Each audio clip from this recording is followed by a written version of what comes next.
আসসালামু আলাইকুম। বাংলাদেশ পরমাণু শক্তি commission computer typist 27 September 2025 MCQ exam হয়েছে। সমাধানের চেষ্টা করি। গোয়েন্দ অংশটুকু সমবাহু ত্রিভুজের বাহুগুলোর মধ্যবিন্দু সমূহ যোগ করলে উৎপন্ন ত্রিভুজটি হবে। আচ্ছা, এ বি সি একটি সমবাহু ত্রিভুজ। এখন তার মধ্যবিন্দুকে যোগ করলাম ডি ই এফ, তাহলে এই তিনটা বাহু কিন্তু সমান হবে। তাহলে এই তিনটা হচ্ছে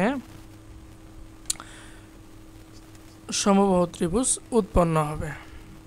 পড়া একটি আয়তক্ষেত্রের ক্ষেত্রফল 48 বর্গ একক। যদি দৈর্ঘ্য প্রস্থে 3 গুণ হয় তবে আয়তক্ষেত্রের পরিসীমা সমান আমরা জানি 2 ইন্টু দৈর্ঘ্য প্লাস প্রস্থ।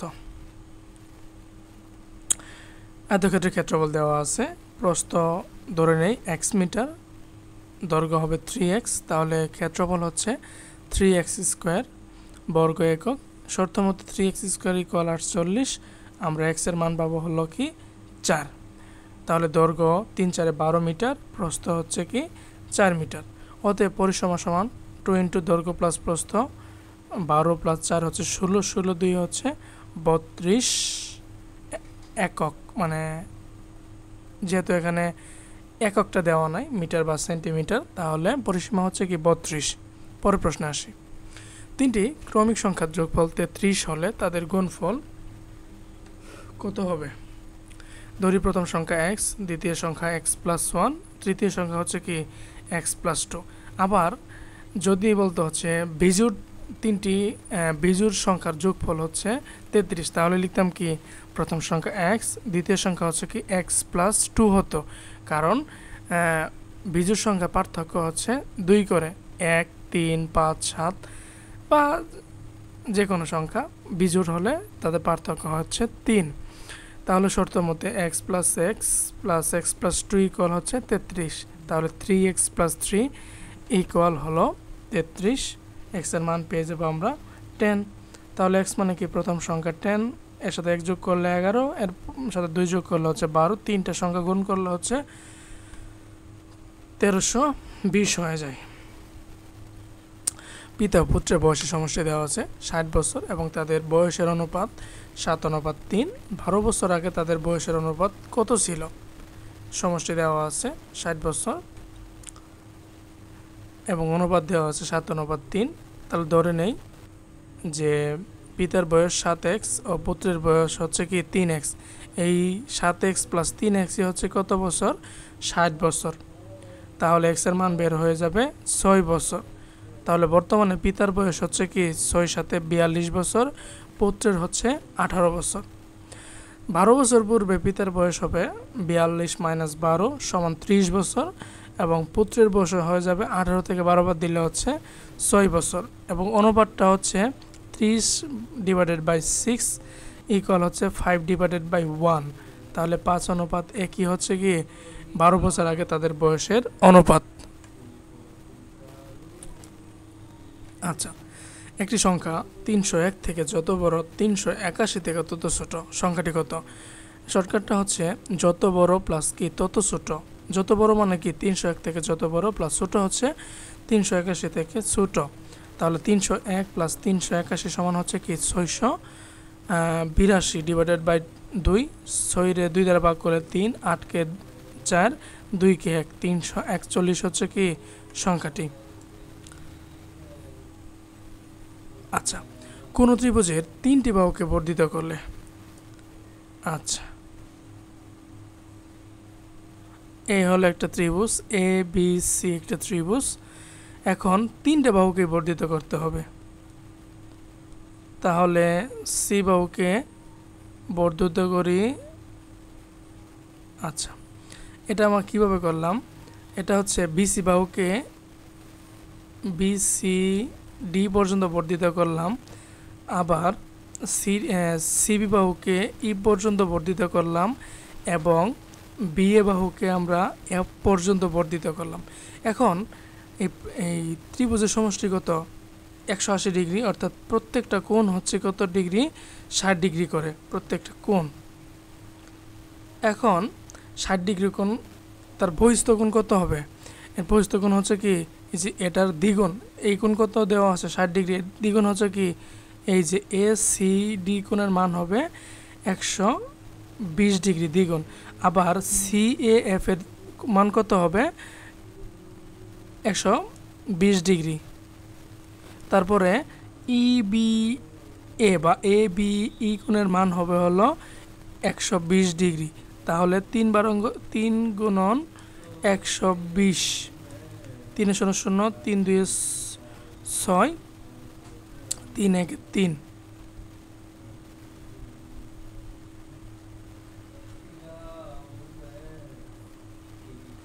360 ডিগ্রি। তাহলে উৎপন্ন বহিস্থ কোণ তিনটি সমষ্টি কত 360 ডিগ্রি। এটা MCQতে আসে এবং আমি এটা সলিউশন করে দিয়েছি, ডিসক্রিপশনে একটু দেখে নিন। আবার যদি বলতেও যে কোনো ত্রিভুজের সমবাহু ত্রিভুজের দুইটি বাহুকে বর্ধিত করলে উৎপন্ন বহিস্থ কোণের মান কত, এটা আমি ডেসক্রিপশনে লিঙ্ক দেওয়া আছে, দেখে নিন। পরের প্রশ্ন, পানি ভর্তি একটি বালতির ওজন হচ্ছে 12 কেজি। বালতির অর্ধেক পানি ভর্তি হলে তার ওজন হয় হচ্ছে 7 কেজি। খালি বালতির ওজন কত? তাহলে বালতি প্লাস সম্পূর্ণ পানির ওজন হচ্ছে 12 কেজি। তাহলে বালতি প্লাস অর্ধেক পানির ওজন হচ্ছে 7 কেজি। যদি বাদ দেই বালতি চলে যাবে এবং অর্ধেক পানির ওজন হয়ে যাবে 5 কেজি। 5 কেজি মানে কি ওইটুকু ফাঁকা আছে, খালি বালতির ওজন 5 কেজি। একটি কোণের দ্বিগুণ হচ্ছে 60 ডিগ্রি। তাহলে দ্বিগুণ মানে কি 2x = 60 ডিগ্রি। তাহলে x = হতে কত 30 হয়ে যাবে। এখন তার পুরোকোণ কত? আমরা জানি যে দুইটা কোণের সমষ্টি যখন 90 ডিগ্রি হয় তখন সেটা হয় কি পুরোকোণ। তাহলে 30 ডিগ্রির পুরোকোণ হচ্ছে কি 90 degree minus 30 degree = 60 degree, 60 degree. Okay, x + y = 12 এবং x - y = 2 হলে xy = হোয়াট? xy মানে কত? ab চাইছে। তাহলে ab সমান আমরা জানি a + b / 2 whole square minus a - b / 2 whole square. মান বসাইলে হচ্ছে x + y হচ্ছে 12, 12কে 2 দ্বারা ভাগ করলে হচ্ছে 6 এবং x - y = হচ্ছে 2, 2কে 2 দ্বারা ভাগ করলে হচ্ছে 1। তাহলে 36 থেকে যদি একবার দেই আমরা পেয়ে যাব 35। এরপরে দুইটি সংখ্যার লসাগু দেওয়া আছে এবং গসাগু দেওয়া আছে। বলছে যে একটি সংখ্যার দ্বিগুণ 30 হলে অপর সংখ্যাটি কত?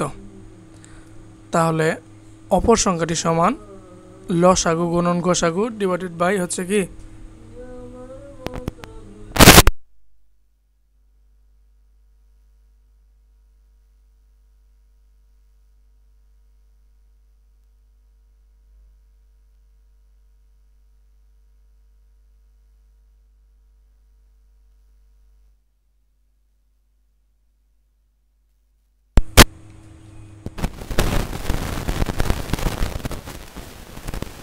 গসাগু ডিভাইডেড বাই হচ্ছে একটি সংখ্যা।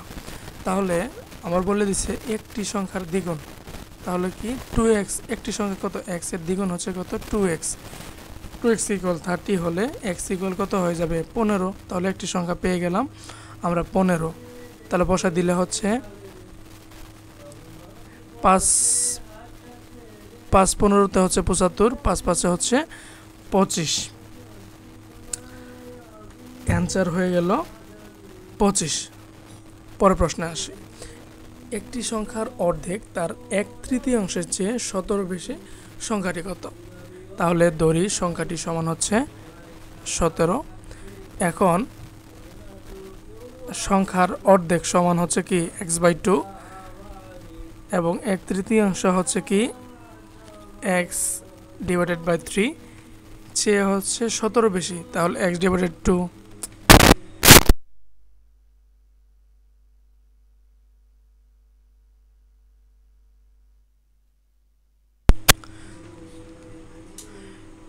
x/2 minus x/3 = 17। তাহলে লসাগু করলে হচ্ছে 6। 3x - 2x = 17। x এর মান পেয়ে যাব আমরা 102। এরপরে ত্রিভুজের একটি কোণ অপর দুইটি কোণের সমষ্টির সমান, এটা অলওয়েজ কি হবে, সমকোণী ত্রিভুজ হয়ে যাবে। একটি বৃত্তের ব্যাস দ্বিগুণ করা হলে ক্ষেত্রফল কত গুণ বাড়বে? দ্বিগুণ করা হয়, ক্ষেত্রফল হচ্ছে 4 গুণ বাড়বে। আচ্ছা, দুইটি সংখ্যা যোগফল দেওয়া আছে 15। আচ্ছা, একটি সংখ্যা x এবং অপর সংখ্যা ধরি হচ্ছে y ইকুয়াল 15 এবং বিয়োগফল x মাইনাস y ইকুয়াল হচ্ছে 13। তাহলে যদি যোগ করি আমরা পাবো হচ্ছে 2x ইকুয়াল হচ্ছে 2, অতএব x ইকুয়াল হচ্ছে 1।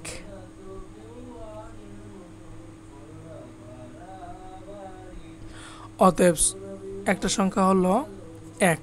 পরের প্রশ্নে আসি। এটা আমার কাছে ঝামেলা লাগছে, অ্যান্সার আমি করি নাই। এরপরে 250 টাকার শতকরা কত সমান 10 টাকা হবে? ধরি 250 টাকার ক পার্সেন্ট সমান হচ্ছে কি 10, তাহলে ক পার্সেন্টে ভাঙি ক বাই 100, যেখানে আর গুণ করে আমরা ক এর মান পেয়ে যাব হচ্ছে কি 4, অর্থাৎ 250 টাকার 4% সমান হচ্ছে কি 10 টাকা। ওকে, পরের প্রশ্ন 3, 6, 11, 18, 27 এর পরের সংখ্যাটি কত?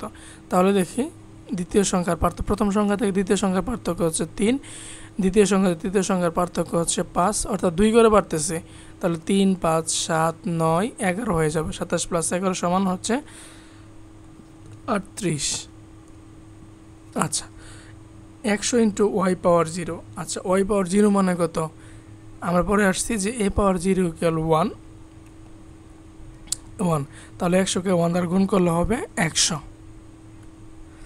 একটি কলম 11 টাকা বিক্রি করলে 10% লাভ হয়, তাহলে ক্রয় মূল্য ধরি নেই 100 টাকা। এখন 10% লাভে বিক্রয় মূল্য হবে 110 টাকা। বিক্রয় মূল্য 110 টাকা হলে ক্রয় মূল্য হচ্ছে 100 টাকা। 1 টাকা হলে হবে 100 / 110, অতএব 11 টাকা হলে ক্রয় মূল্য হচ্ছে 10 টাকা।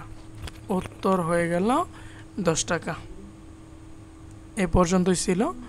থ্যাংক ইউ এভরিওয়ান, শেষ পর্যন্ত দেখার জন্যে। এছাড়া অন্যান্য প্রশ্ন সমাধান আছে, ডিসক্রিপশনে দেওয়া আছে, অথবা প্লেলিস্ট চেক করলেই পাওয়া যাবে। Thank you everyone.